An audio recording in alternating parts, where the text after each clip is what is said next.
Shed బాగుంది, కొట్టుకోవటానికి ఏమాత్రం ఉండాలి. ఎవడ్రా నువ్వు? పేరు చెప్తే కానీ తనులు తినవా? నన్నే కొట్టడానికి సుపారీ తీసుకుంటారా నువ్వు? ఆల్రెడీ తీసేసుకున్నా. ఒక్కసారి కమిట్ అయితే నా మాట నేనే విను. షట్రండి. కొంచెం తెరిచిపెట్టుకో అమ్మా, పారిపోవటానికి ఉంటుంది. తెరుస్తుంచారా నీ? ఇదిగోరా తాళం. అరే తాళం అన్నా దగ్గర పెట్టుకోవాల్సింది. ఏం చేస్తావరా? మీ అమ్మ మీదొట్టు, నీకు పగలకపోతే నన్ను అడగ. మధ్యలో మా అమ్మ ఎందుకురా? నిన్ను కొట్టడానికి మరి మా అమ్మ ఎందుకురా?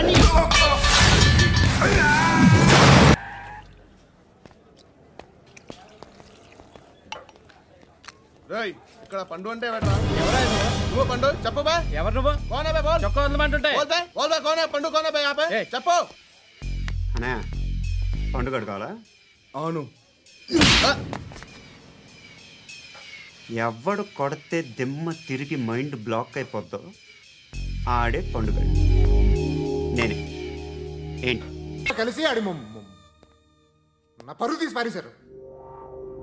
మా దగ్గర పనిచేస్తావా? నేను ఎవరి దగ్గర పని చేయను. పనేంటో చెప్పు, నీకెంతో నాకెంతో చెప్పు. ఇన్నాళ్ళు నువ్వు చేస్తున్న చిల్లర పనులు కావు ఇక్కడ. మ్యాటర్ సీరియస్గా ఉంటుంది. పోలీసులు అంటే భయపడకూడదు. నీకు భయం, అందుకే ఆళ్ళ పేరు ఎత్తు. నాకేదైతే భయం ముందు అది చేసేటం అలవాటు. ఇంకోటి ఉంది, చావుకి భయపడకూడదు.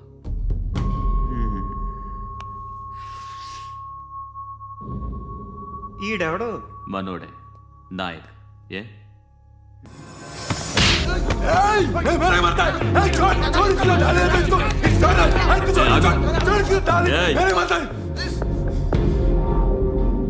మీ అడ్డాలో మీ వాడిని కొట్టాను. నన్ను చంపడం మీకు పెద్ద పనేంగా. నాకు భయం లేదు అని చెప్పడానికి ఇది ఎగ్జామ్. ఈయనెందుకు కొట్టానంటే, ఇందాక ఈ నన్ను రాంగ్ హ్యాండ్లింగ్ చేశాడు. కాలర్ అది పట్టుకొని కొంచెం ఎక్స్ట్రా చేశాడు. ఇంకెప్పుడు అలా తాకే. సో పనేంటి? నీకెంత నాకెంత? ఎలా సార్? మేము టీటీవీ నుంచి సార్. రారా అడగనా సార్? అంజయ్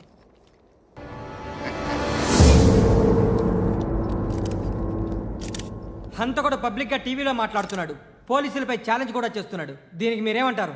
వాడిని అరెస్ట్ చేసే బాధ్యత మీకు లేదా సార్? మా విషయం పక్కన పెట్టండి, కానీ మీరు మాత్రం కెమెరా పట్టుకొని వాడి దగ్గర ఇంటర్వ్యూ తీసుకుంటారు, మా దగ్గర ఇంటర్వ్యూ తీసుకుంటారు. ఏ మీకు సోషల్ రెస్పాన్సిబిలిటీ లేదా? క్రిమినల్స్ని, టెర్రరిస్టులని సీక్రెట్గా ఎలా అప్రోచ్ అవ్వాలి, ఎలా కలవాలో మీకు తెలుసు. వీరప్పని పట్టుకోవడానికి మేము నానా సంఖ్యలో నాకుతుంటే వీరప్పని ఇంటర్వ్యూ తెస్తారు మీరు. మధుసూన కోసం మే తిరుగుతుంటే మీరు మధుసూన ఇంటర్వ్యూ తెస్తారు. మీ మ్యాగజైన్లో పాపులారిటీ కోసం, ఛానల్స్ పాపులారిటీ కోసం మీ గొడవ మీదే. మీరే కాదు, ఏ ఒక్కడో రెస్పాన్సిబిలిటీ ఫీల్ అవ్వడు. రెస్పాన్సిబిలిటీ ఫీల్ అయ్యే ఏకైక డిపార్ట్మెంట్ మాది, పోలీస్ డిపార్ట్మెంట్. ఎప్పటికైనా పట్టుకునేది మేమే. మేము పట్టుకున్నప్పుడు చెప్తాం. బయలుదేరండి. ఏం జరిగింది? చిన్న గొడవ అయింది. ఒకటి కత్తితో. కట్టా? ఓ పని చేయి, పోలీస్ స్టేషన్కి వెళ్ళి కంప్లైంట్ ఇచ్చి కాగితం తీసుకురా, ట్రీట్మెంట్ చేస్తాను. అంత టైం లేదు, పోలీస్ స్టేషన్కి వెళ్ళే ఉద్దేశం కూడా లేదు. త్వరగా కట్టి. కట్టా? ఎలా కడతారా?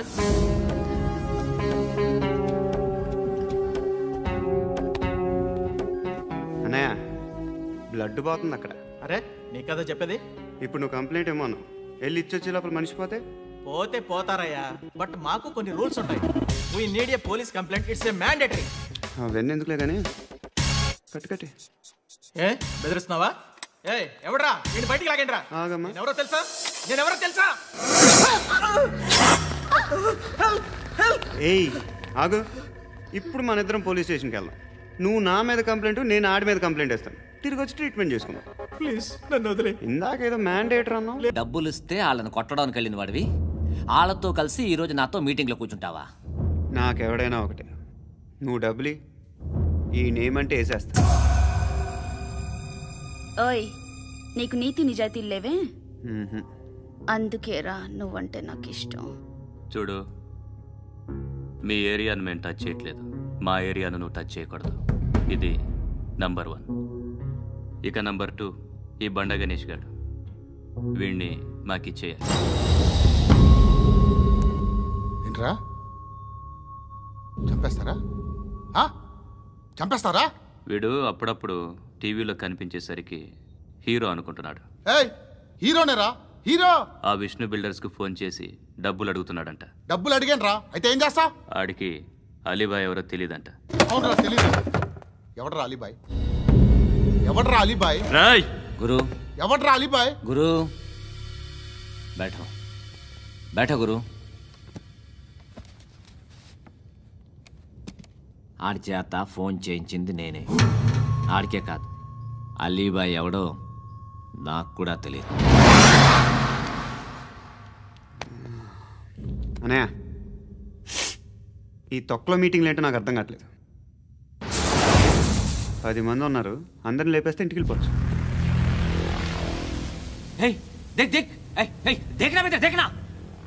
అరే మెంటల్, నీ ఇష్టం నేను మాట్లాడుకో.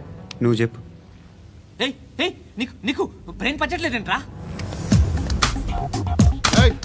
మా ఏరియాకి వచ్చి మమ్మల్ని చంపుతా అంటావు బే? షర్ట్ వదలరా. వదలను బే. ఏం చేస్తావు? ఆడి సంగతి వదిలే, నువ్వు చెప్పు. వేద్దాం వద్దా? ఏంటి రాసేది? ఏంటి రాసేది? నేను కరెక్ట్గానే ఉన్నాను, నువ్వే ఆలోచించు. అని చెప్పు చాలు. నిన్న కాక మొన్నొచ్చి ఊయంట్రా.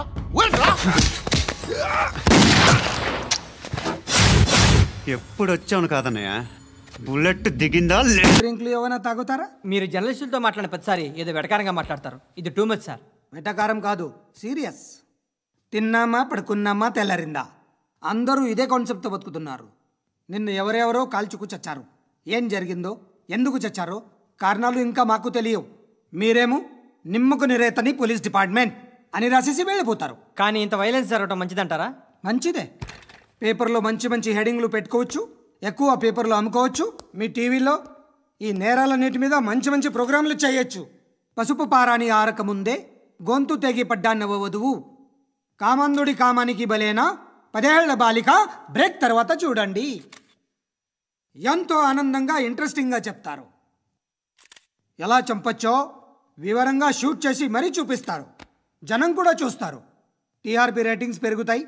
పుష్కలమైన యాడ్లు, డబ్బుకు డబ్బు. తిన్నామా, పడుకున్నామా, తెల్లారిందా, మళ్ళీ టిఫిన్ చేస్తాం. వైలెన్స్ ఎక్కువ అయిపోయిందని అంటుంటాం. కానీ అలాంటి సినిమాలకే కలెక్షన్లు ఎక్కువ ఉంటాయి. గాంధీ సినిమా ఇండియాలో 100 రోజులు ఆడదు. కడప కింగ్ అనేది 200 సెంటర్స్ 100 డేస్.